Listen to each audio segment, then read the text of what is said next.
Deciding to do wedding gigs full-time depends on various factors, including your financial goals, lifestyle, and personal circumstances. However, we can provide some general guidance based on the given information.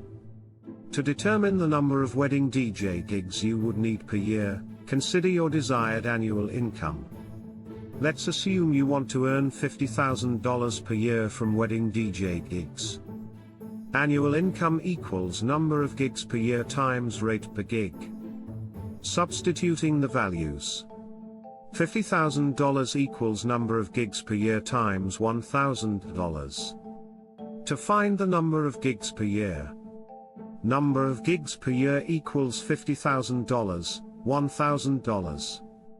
Number of gigs per year equals 50. Based on this calculation, you would need approximately 50 wedding DJ gigs per year at a rate of $1,000 per gig to earn $50,000 annually. Keep in mind that this calculation doesn't account for expenses, such as equipment, marketing, and other overhead costs.